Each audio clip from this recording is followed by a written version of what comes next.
اللہ رب العالمین کی مختصر حمد کے بعد ریت کے ذرات سے زیادہ، بارش کے قطرات سے زیادہ، انگن لا تعداد کے حد و حساب و سلام امام الانبیاء حبیب کبریا نیر بطحا زینت کعبہ امامنا فی الدنیا و امامنا فی الآخرہ و امامنا فی الجنہ انشاءاللہ جناب محمد رسول اللہ صلی اللہ علیہ وآلہ وسلم کی پاک طاہر اور مطہر ذات ہے۔ مختصر حمد و ثنا کے بعد اپنی وقار بزرگوں، دوستوں، بھائیوں، اللہ رب العالمین کی کلام مقدس قرآن مجید میں سے ایک آیت ایمان اور امام کائنات محمد رسول اللہ صلی اللہ علیہ وآلہ وسلم کی احادیث میں سے، آپ کے فرامین میں سے فرمان آپ کے سامنے تلاوت کیا ہے۔ اللہ العالمین سے دعا ہے صدر سے کتاب و سنت کے مطابق ان کا معنی، مطلب اور مفہوم سمجھانے کی توفیق عطا فرمائے۔ بولن کروائی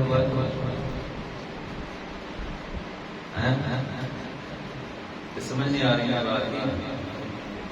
دعا کریں کہ آمین اور اللہ رب العالمین کتاب و سنت کا پیغام نزل اللہ دین سیکھنے کی، سننے کی، سمجھنے کی اور اس پر عمل پیرا ہونے کی اور اس کا پرچار کرنے کی توفیق عطا فرمائے۔ یہ آیت کریمہ جو آپ کے سامنے میں نے تلاوت کی ہے، اس میں اللہ رب العالمین نے اپنے محبوب پیغمبر محمد رسول اللہ صلی اللہ علیہ وآلہ وسلم کو مخاطب کر کر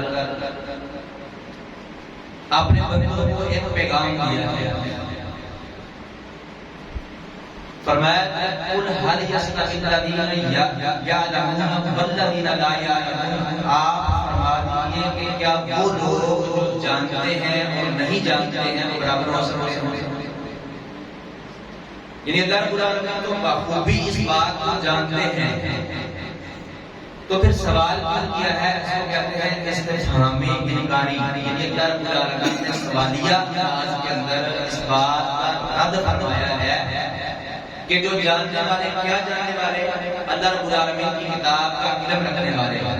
قرآن مجید کو پڑھنے والے، اس کا ادراک کرنے والے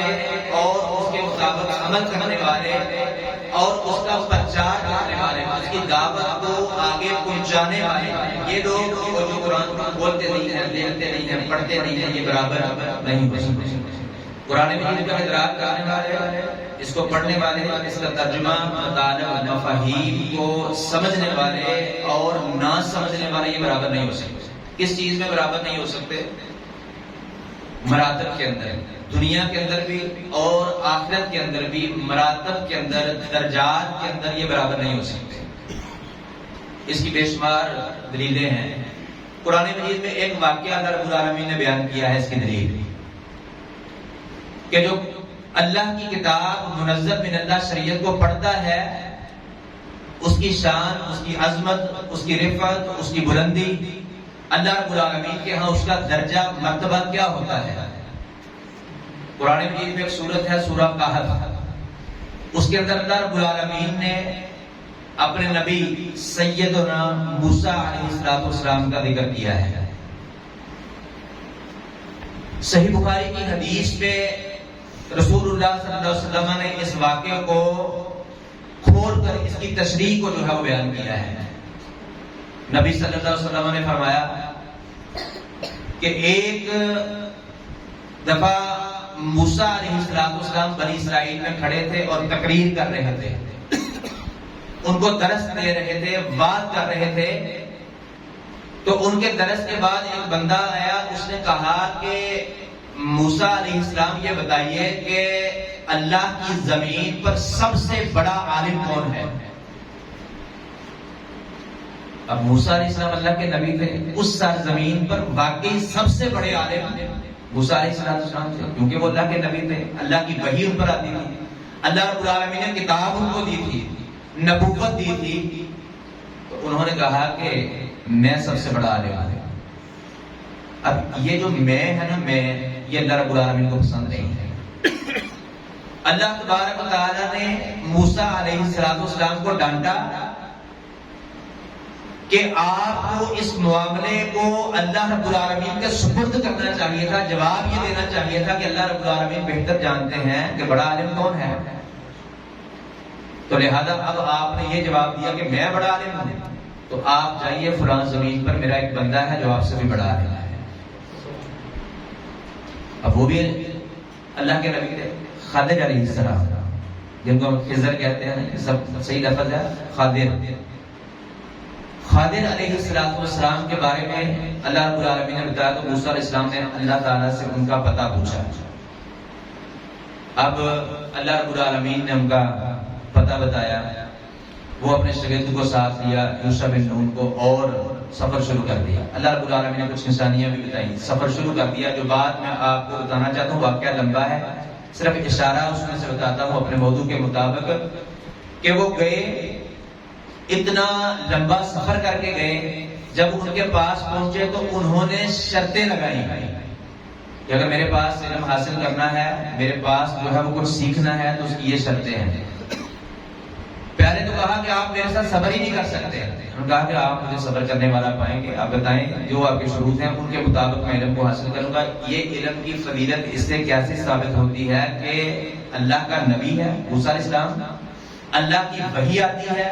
فرشتہ اللہ کا پیغام لے کر آتا ہے، اللہ رب العالمین نے اپنی کتاب دی ہوئی ہے، لیکن جب پتہ چلا کہ اللہ کی زمین پر مجھ سے بڑا بھی کوئی عالم ہے، تو علم کی پیاس کو بجھانے کے لیے، علم کی تڑپ کو لے کر اتنا لمبا سفر کیا، اور جو استاد نے، جو سکھانے والے نے شرائط رکھی، ان شرائط کو بھی پورا کیا۔ وہ اللہ کے نبی تھے، اللہ کی وحی ان پر آتی تھی، اللہ کی کتاب تھی۔ میرے اور آپ کے پاس نہ اللہ کا فرشتہ آتا ہے، اور نہ ہی میرے اور آپ کے پاس کوئی نبوت کا تاج ہے۔ ہمیں تو دنیا کے استاد چاہیے جو دین پڑھے ہوئے ہیں، جو قرآن مجید کا ادراک کیا ہوا ہے، جنہوں نے، جو قرآن مجید کے مطالب مفاہیم سے واقف ہیں، ہمیں ان کے پاس جانا چاہیے، ان کی منت سماجت کرنی چاہیے، ان سے وقت لینا چاہیے کہ آپ مجھے قرآن پڑھا دیجیے،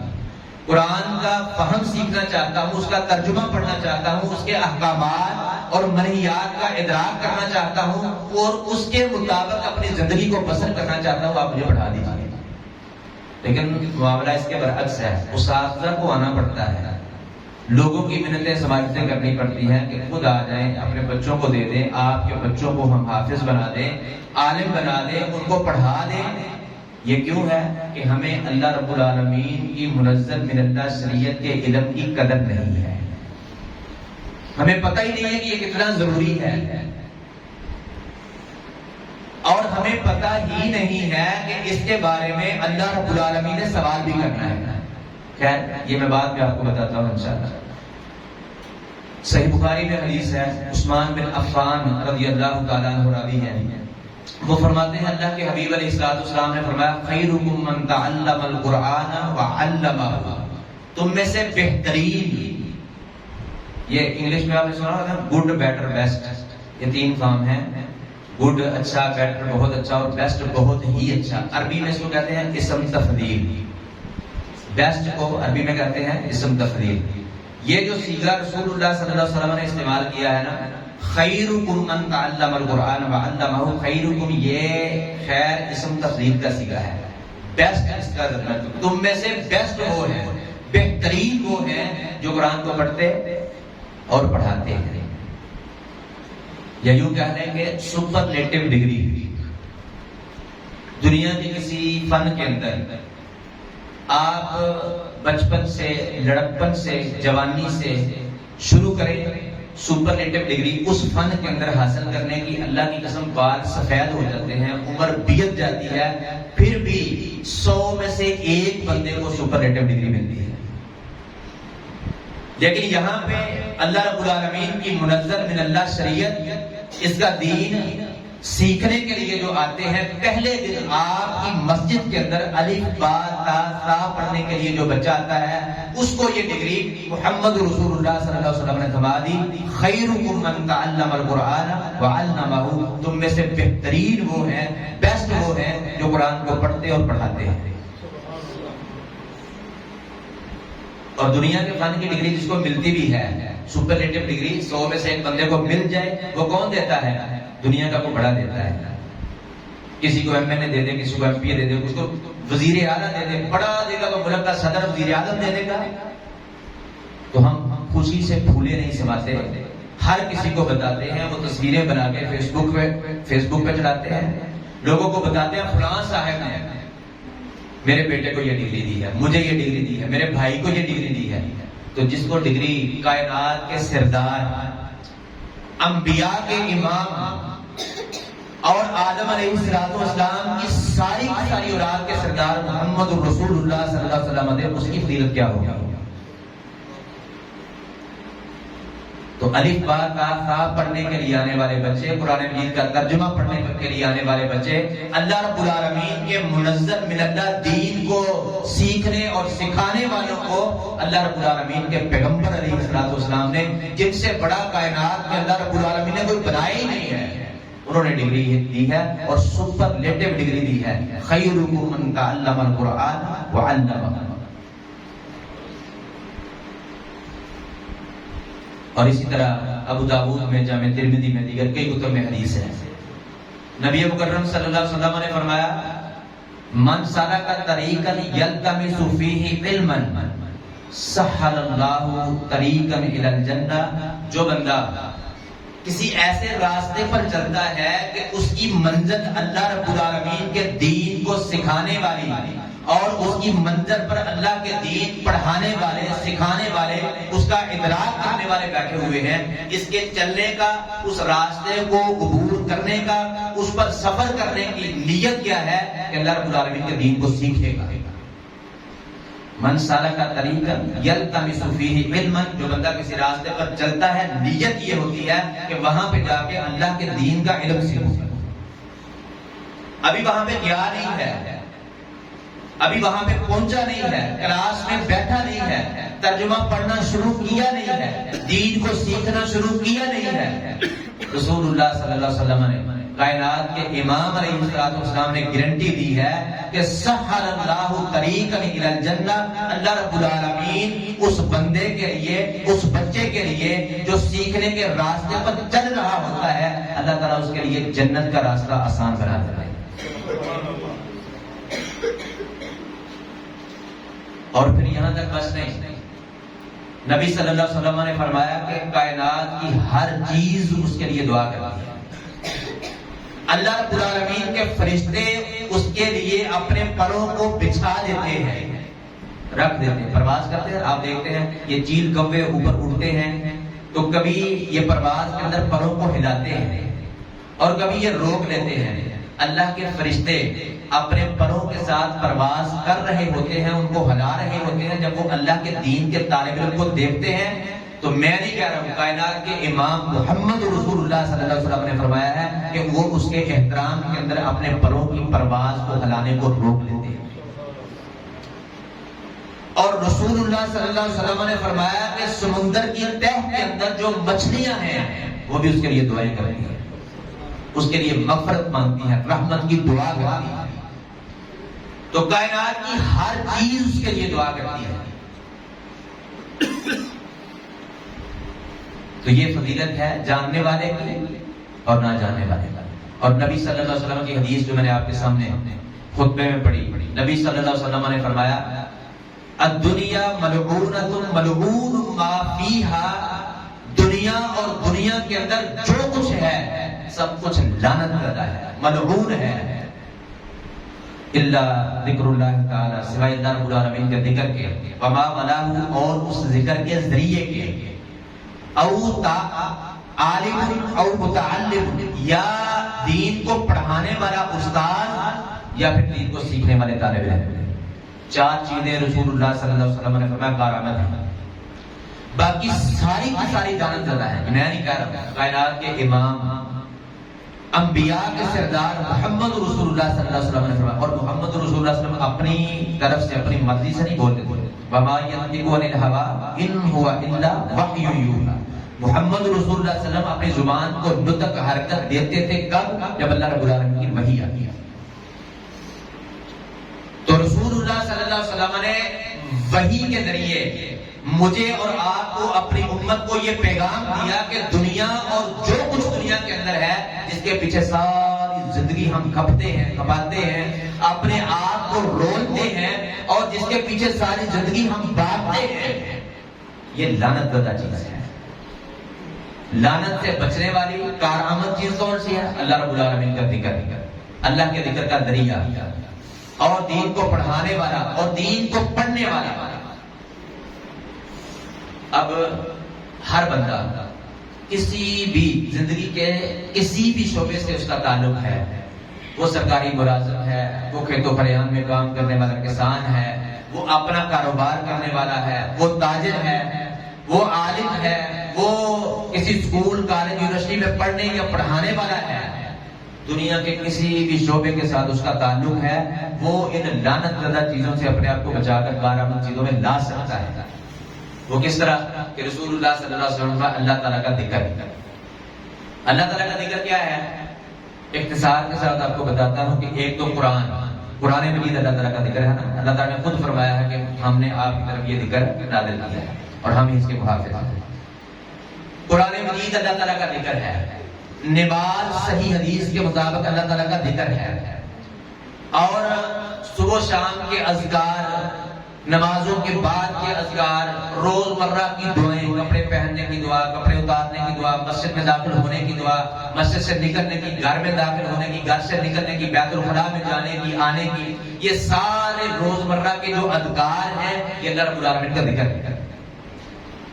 اور اگر یوں کہہ لیا جائے تو مبالغہ نہیں ہے کہ اللہ رب العالمین کا سارا دین اللہ تعالیٰ کے احکامات پر عمل کرنا اور اللہ تعالیٰ کی منہیات سے اجتناب کرنا، پرہیز کرنا، یہ اللہ رب العالمین کا ذکر ہے۔ بلکہ یوں کہہ لیا جائے وما آتاکم الرسول فخذوہ وما نہاکم عنہ فانتہوا کا مصداق جو بندہ بنتا ہے وہ اللہ رب العالمین کا ذکر کرتا ہے کہ رسول اللہ صلی اللہ علیہ وسلم کی اطاعت کرتا ہے، فرما برداری کرتا ہے، آپ کے احکامات کے مطابق زندگی بسر کرتا ہے، جس چیز کا حکم آپ دے دیتے ہیں اس پر فوراً عمل پیدا ہو جاتا ہے، اور جس چیز سے آپ روکتے ہیں فوراً اس کو چھوڑ دیتا ہے، اجتناب کرتا ہے۔ یہ اللہ رب العالمین کا ذکر کرتا ہے۔ آپ کاروبار کرتے ہیں، اس کے اندر رسول اللہ صلی اللہ علیہ وسلم کے بتائے ہوئے اصولوں کے مطابق کریں، آپ اللہ تعالیٰ کا ذکر کرتے ہیں۔ آپ کھیت و کھلیان میں کام کرتے ہیں، اس میں حلال اور حرام کی تمیز کریں، رسول اللہ صلی اللہ علیہ وسلم کے بتائے ہوئے طریقے کے مطابق کام کریں، اور جو فصل جو میوہ آپ کو حاصل ہو اس کو اللہ رب العالمین کا حصہ اس میں سے نکالیں، یہ اللہ رب العالمین کا ذکر ہے۔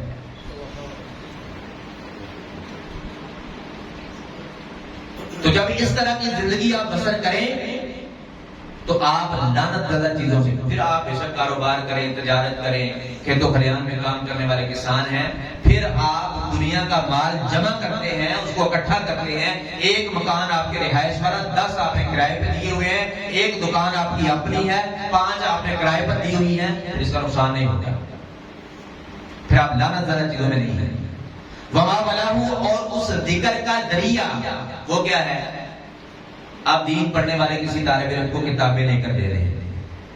وہ اللہ کا ذکر کرے گا، دین کو پڑھے گا، اللہ کا ذکر کرے گا، آپ ذکر کا ذریعہ جس میں سے وہ ذکر پڑھے گا وہ آپ دے کر اس کو گفٹ دے دیں، ہدیہ کر دیں۔ حافظ بننے والے بچے کو آپ قرآن دے کر ہدیہ کر دیں، اس کو گفٹ دے دیں، یہ اللہ رب العالمین کے ذکر کا ذریعہ ہے۔ آپ کچھ نہیں کر سکتے، آپ طالب علم کو ایک پینسل خرید کے دے دیں، وہ اس کے ساتھ کتاب و سنت کی تعلیم جو حاصل کر رہا ہے وہ لکھے گا، یہ اللہ کے ذکر کا ذریعہ ہے۔ آپ مسجد کے اندر پنکھے کی ضرورت ہے، آپ وہ لگا دیں، اللہ کا ذکر کرنے والے آئیں گے، وہ ہوا لیں گے، یہ اللہ کے ذکر کا ذریعہ ہے۔ مسجد کے اندر کلیم کی ضرورت ہے، سپیکر کی، مائک کی ضرورت ہے، ایک ٹونٹی کی ضرورت ہے، اللہ کا ذکر کرنے والا آئے گا،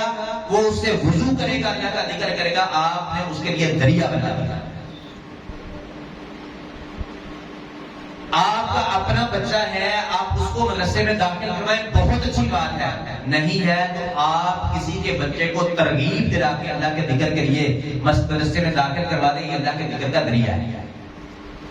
ایک تو آپ لعنت زدہ چیز سے بچیں گے، دوسرا صحیح بخاری کی حدیث کے مطابق رسول اللہ صلی اللہ علیہ وسلم نے فرمایا من دل علی خیر فلہ مثل اجر فاعلہ، جو بندہ کسی کی خیر کی طرف رہنمائی کرتا ہے، نیکی کی طرف اس کو ترغیب دلاتا ہے، جب وہ اس کی ترغیب کو مان کر عمل کر لیتا ہے تو جتنا ثواب اس کے نامہ اعمال میں، عمل کرنے والے کے نامہ اعمال میں اللہ رب العالمین لکھتے ہیں، اتنا ہی ترغیب دلانے والے کے نامہ اعمال میں لکھتے ہیں۔ ایک بچہ آپ کسی کا ترغیب دلا کے مدرسے داخل کروا دیں گے، ساری زندگی وہ پڑھے گا پڑھائے گا، ساری زندگی اس کی نیکیاں، جو وہ پڑھے پڑھائے گا وہ تو محنت کرے گا، آپ گھر میں بیٹھے ہیں، آپ کے نامہ اعمال میں اعمال اس کے لکھے جاتے ہیں۔ تو لعنت زدہ چیزوں سے بچ جائیں، اللہ کا ذکر، اللہ کے ذکر کا ذریعہ اس کو اپنا لیں۔ عالم او متعلم، عالم بن جائے بہت اچھی بات ہے، نہیں بن سکتے تو ساری زندگی متعلم بن کے قرآن کو حدیث کو سیکھنے والا بن کے گزار دے، روزانہ قرآن مجید کی ایک آیت کا ترجمہ پڑھ لیا، ہر روز رسول اللہ صلی اللہ علیہ وسلم کی ایک حدیث کو ترجمے کے ساتھ سمجھ لیا کریں، پڑھ لیا کریں، اللہ کی قسم آپ لعنت زدہ چیزوں سے نکل جائیں گے۔ اگر یہ نہیں کریں گے، نماز پنجگانہ کی اپنے آپ کو عادت نہیں ڈالیں گے، وہ نہیں پڑھیں گے، ذکر و اذکار نہیں کریں گے، قرآن مجید کی تلاوت نہیں کریں گے، روزے نہیں رکھیں گے، تراویح نہیں پڑھیں گے، اللہ کے دین پر عمل نہیں کریں گے، اپنی من مرضی سے زندگی بسر کریں گے، اپنی زندگی اپنی مرضی سے بوئیں گے، اپنی مرضی سے کاٹیں گے، اپنی مرضی کی جگہ پر خرچ کریں گے، تو پھر رسول اللہ صلی اللہ علیہ وسلم کے فتوے کے مطابق، میرا فتویٰ نہیں ہے، اللہ کے نبی صلی اللہ علیہ وسلم کے فتوے کے مطابق الدنیا ملعونۃ ملعون ما فیہا کے اندر آپ شامل ہوتے ہیں۔ پھر لعنت زدہ چیزوں کے اندر اگر لعنت زدہ چیزوں سے نکلنا ہے تو اللہ رب العالمین کا ذکر، اللہ تعالیٰ کے ذکر کا ذریعہ اور اللہ رب العالمین کے دین کو سیکھنے والا اور سکھانے والا عالم یا متعلم بن جائے۔ رسول اللہ صلی اللہ علیہ وسلم کی حدیث صحیح بخاری اور مسلم میں ہے،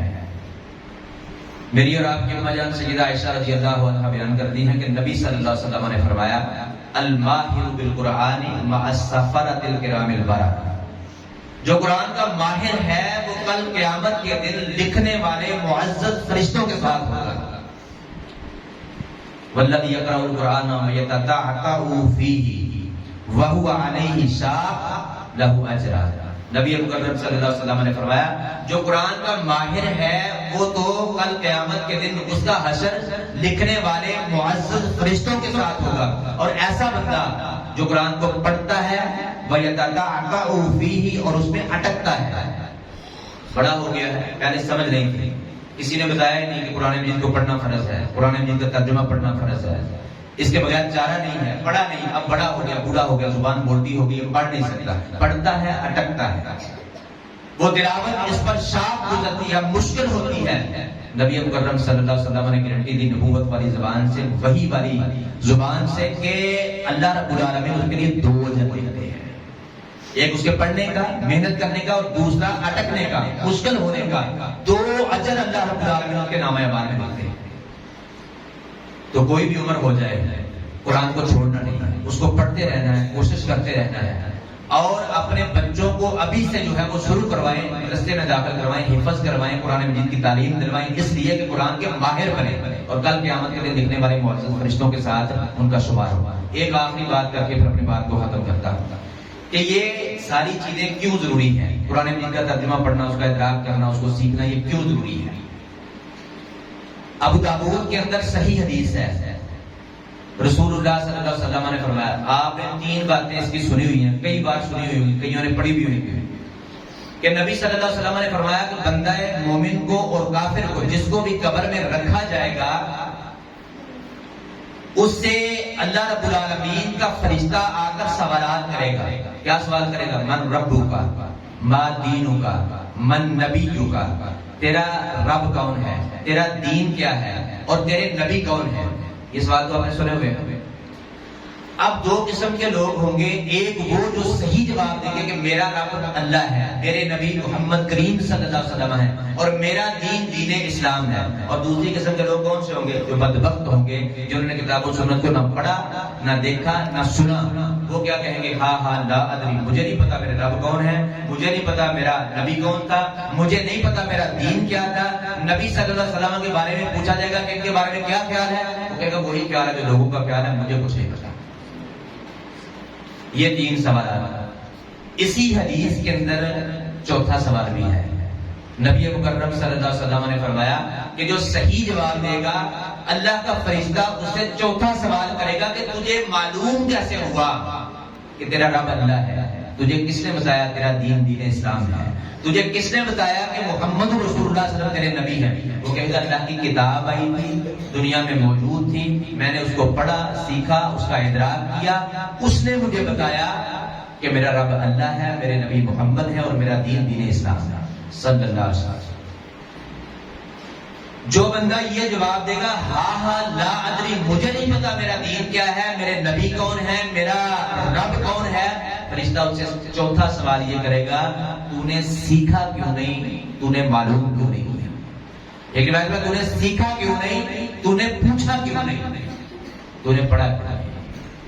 تو یہ جو ہم کہتے ہیں کہ جی میں تو پڑھا لکھا ہی نہیں ہوں، میں نے قرآن مجید پڑھا نہیں، مجھے تو پتہ نہیں ہے، کسی مولوی سے پوچھتے ہیں، یا یہ تو ان سے سوالات ہونے ہیں، میں تو پڑھا لکھا نہیں۔ یہ یہاں پہ ہم بہانے بناتے ہیں۔ قبر کے اندر اللہ کے فرشتے کے سوال کے جواب میں ایسا کوئی بہانہ کام آنے والا نہیں ہے، کوئی بہانہ نہیں۔ تو قرآن مجید کا ترجمہ پڑھنا ہر مسلمان پر کیا ہے؟ فرض ہے۔ جو طالب علم مدرسے داخل ہو، جو عالم مدرسے پڑھانے والا، اس پر تو فرض ہے ہی ہے، وہ تو پتہ ہے، لیکن یہ اس پر تو بہت کچھ فرض ہے نا، وہ سارے علوم کو سیکھے گا، لیکن قرآن مجید کا ترجمہ پڑھنا، اس کے احکامات کو سیکھنا، منہیات کو سیکھنا اور اس کے مطابق عمل کرنا، یہ ہر مسلمان پر کیا ہے؟ فرض ہے۔ کیوں فرض ہے؟ کہ قیامت کے قبر کے اندر اس کے بارے میں سوال ہونا ہے، قیامت کے میدان میں اس کے بارے میں سوال ہونا ہے، اور اسی کی وجہ سے جنت اور جہنم کا فیصلہ ہونا ہے۔ تو پڑھیں گے انشاءاللہ قرآن مجید کا ترجمہ، پڑھیں گے انشاءاللہ۔ اللہ رب العالمین توفیق عطا فرمائے۔ وما توفیقی الا باللہ، اقول قولی ھذا استغفر اللہ لی ولکم ولسائر المسلمین۔